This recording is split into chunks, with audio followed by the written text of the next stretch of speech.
ரஜினிகாந்த் தான் எங்கள் அப்பா நடிக்கணும்னு ஆசைப்பட்டாரு. ஆனால் அது தெரில. ஆனால் ரஜினிகாந்த் வந்து பார்த்தா எங்கள் அப்பா ரொம்ப சந்தோஷப்படுவார். இன்னும் 2-3 வருஷம் இருப்பார் தான் நினச்சேன்.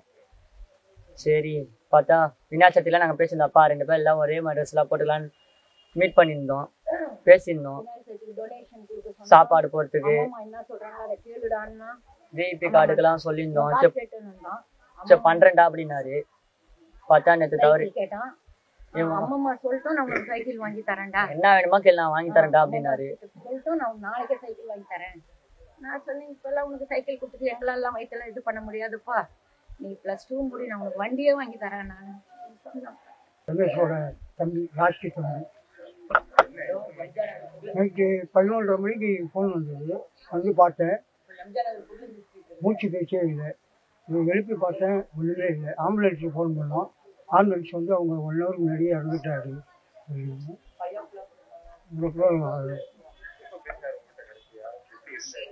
2 நாளைக்கு முன்னாடி பேசினேன். அப்போது ஓரளவுக்கு உட்காந்தாரு, வந்தார், டீ கல்யாணம்லாம் வந்தாப்புல. அதுக்கப்புறம் நைட்டு வந்து படுத்துருக்கிறாரு, தூக்கத்திலேயே இறந்துட்டாப்புல.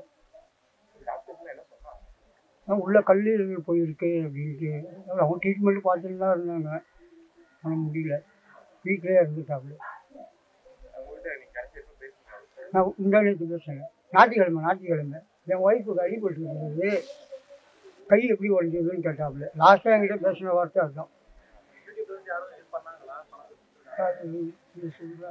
விஜய் சித்து வந்து கொடுத்துட்டு போனார், பார்த்துட்டு போனார். நல்லாயிட்டா வாங்க உங்களுக்கு ஒரு ஹோட்டல் வச்சு தரேன் சொல்லிட்டு அடுத்த ஃப்ளைட்டே ஏறி போயிட்டாரு அவர். அடுத்த யூடியூப் சேனல்காரங்களாம் வந்து பார்த்துட்டு ஏதாவது முடிஞ்சுட்டு செஞ்சுட்டு போயிட்டாங்க. அது வந்து ஹாஸ்பிட்டலே சொல்லிட்டாங்க, ரத்தம் வந்து எடுத்தால் அவர் இருக்க மாட்டாருன்ட்டு.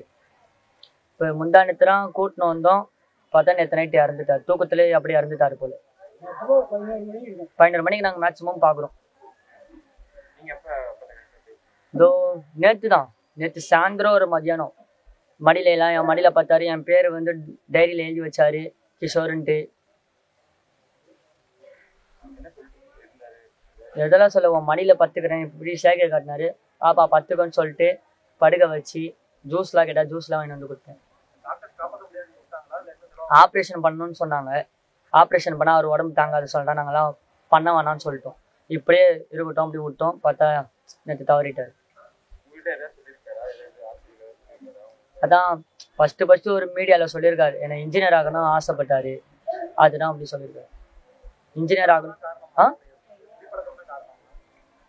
அந்த கல்லீரல்னால. அது வந்து வயிறு உப்பிச்சுல, அது அப்பத்திலிருந்து கூடிய விட்டாரு. ஹாஸ்பிட்டல் கைமா தான் இருந்துருக்காரு.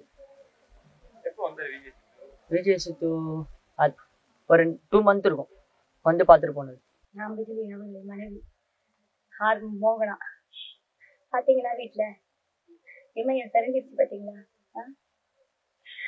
உங்களை இப்படி நிக்க விடுவாரா வீட்டுல?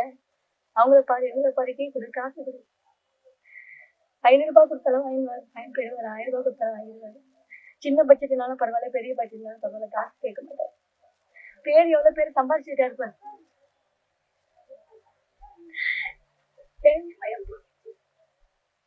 இமையம் சரிஞ்சிச்சுப்பா, எனக்கு இப்படி போன்னு சொல்லி வழிகாட்டுறவர் அவர்தான். எனக்கு ஒண்ணும் கற்றுக் கொடுத்தவர் அவர்தான். எனக்கு தெரியாததை சொல்லி கொடுத்தவர் அவர்தான்.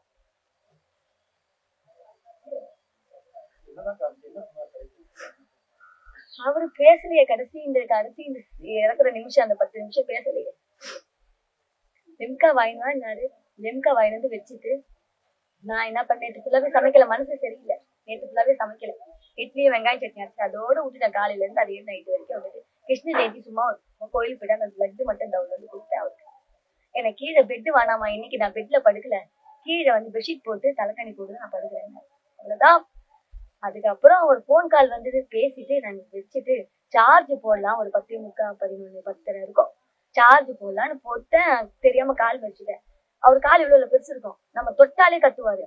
என்ன இவரு கத்துல, அப்படி சைலண்டா மரக்கட்ட மாதிரி இருக்காருன்னு சொல்லிட்டு என்னங்கன்னு ஒன்னும் ரெஸ்பான்ஸ் இல்லை. அப்புறம் கையை தூக்கிட்டு மச்சனை இவங்க வீட்டுக்கு போயிட்டு இவங்க வயிற்று வாங்கி பார்க்கணும். அதுக்கப்புறம் ஆம்புலன்ஸ் ஃபோன் பண்ணா அவங்க வந்து 1 மணி நேரத்துக்கு முன்னாடி ஆயிடுச்சு, இல்லை நாங்க சொல்றோம் எங்களுடைய இது இல்லை, நீங்க வந்து ஒரு டாக்டரை வச்சு பாருங்க. நம்மளுக்கு தெரிஞ்சு போச்சு, இறந்துட்டாங்க. கல்லீரல் பாதிப்புன்றாங்க. எனக்கு என்னமோ கல்லீரலால வந்த மாதிரி தெரியல. எனக்கு ஆபரேஷன் பண்ணணும்னு சொன்னாங்க. அது வந்து 2 மாசத்துக்கு முன்னாடி நீ பண்ணிருக்கணும், இது வந்து கிரிட்டிக்கல் ஸ்டேஜ், மோசமான ஸ்டேஜ் அப்படின்னாங்க. என்னதான் கல்லீரல் பிரச்சனையா இருந்தாலும் ஒரு ஓரத்துல ஒரு மனசுல ஒரு கல்லீரல் பிரச்சனை இல்ல அப்படின்னு எனக்கு சந்தேகம் தான். ஏன்னா ஒரு நல்ல மனிதருக்கு, நல்ல ஒரு எல்லார்கிட்டயும் நல்ல பேர் வாங்கின ஒருத்தருக்கு கால் வீங்கி போய், வயிறு வீங்கி போய், வாய் கூட பேச முடியாம, சாப்பிட முடியாம, இப்படி ஹாஸ்பிட்டலே 9 மாசமா கிடிய, டிசம்பர் மாசம் போய் 15 நாள், ஜனவரி 15 நாள், பிப்ரவரி 15, இதே மாதிரி இது ஆகஸ்ட் வரைக்கும். கல்யாண நாளே ஆகஸ்ட் மாசம், கல்யாண நாள் 24ஆம் தேதி ஹாஸ்பிட்டல் ஸ்டாண்ட் 24ஆம் தேதி நைட்டு தான் வந்தோம். 15 நாள் இருந்துட்டு 24ஆம் தேதி நைட்டு தான் வந்தோம். நேற்று ஒரு நாள் இருந்தார், 25, 26ஆம் தேதி நைட்டு. 1.5 நாள் 2 நாள் கூட இல்ல வீட்டுல.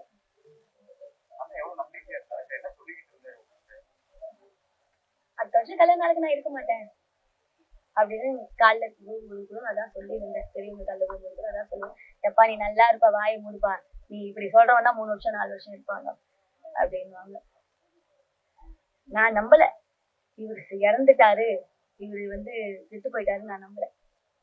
எனக்கு செத்தா மாதிரி தெரியல, தூங்குறாரு, நல்லா தூங்கிட்டு இருக்கிறாரு.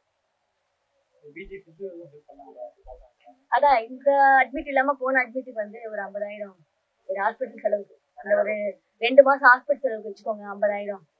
இது வந்து ஒரு 2 மாசத்துக்கு முன்னாடி கொடுத்துட்டு போனாரு.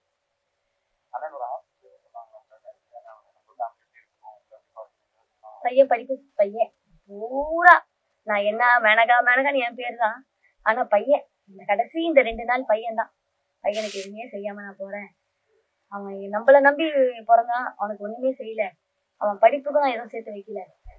என்ன பண்றதுன்னு தெரியல. நான் அதான் சொன்னேன், எப்பா நீ உடம்ப கவனமா பாரு, அவன் பையன் வந்து பாத்துக்கலாம். சமீபமா இந்த ஒரு 10 நாள் வருத்தப்பட்டாரு, முந்தானத்து வருத்தப்பட்டாரு. டாய்லெட் கையில பட்ட உடனே, ஐயோ கையில பட்டுச்சு சொல்லிட்டு பேச முடியல, அவரால் திக்குறாரு, பேச முடியல, கையில பட்டுச்சு அப்படின்னு சொல்லிட்டு சாரி, இதே கடமைப்பா, சாரி சொல்லாதீங்க கழுவிட்டு தட்டால விட்டு படிச்சுட்டு. அவரு சொன்னது என்னன்னா, கூலி படத்துல ஒரு சீனாவது நான் சாவத்துல நடிக்கணும்னாரு, இறந்துட்டாரு. நான் கூலி படத்துல நடிக்கலையே, இறந்துட்டாங்க. ரஜினி சாரை பார்க்கணும், அந்த படத்தை, அவர் படத்தை அந்த வேட்டையன், கூலி படத்துல நடிக்கணும், லால் சலாம்ல நடிக்கணும், ஜெயிலர்ல நடிக்கணும், ஏதாவது ஒரு சீன் நடிக்கணும். ரஜினி படத்துல நடிச்சோம், அவர் ரசிகரா அந்த ஒரு சீனாவது நடிக்கணும், ஒரு சீனாவது ரஜினி படத்துல நடிக்கணும். ஆமா, ரஜினி சார் பக்கத்துல போயிருந்தா கூட போதும் எனக்கு, அப்பயும் என் உயிர் போயிடுச்சுன்னா பரவாயில்ல. கட்டில் அவர் படுத்திருந்தா அவர் தரமாட்டாங்க, தலைவர் சூப்பர் ஸ்டார் ரஜினிகாந்த். ஆமா, அந்த படம் அது என்னதான் ரஜினி ரசிக்கணும், அப்படி ஒரு ரஜினி அவர் வழியில ஒரு படம் மாற மாட்டோம். அவர் வழியில தான், ரஜினிகாந்த் வழியில தான் எங்கள் குடும்பம் பயணம் தொடர்ந்து தவிர மாறாது.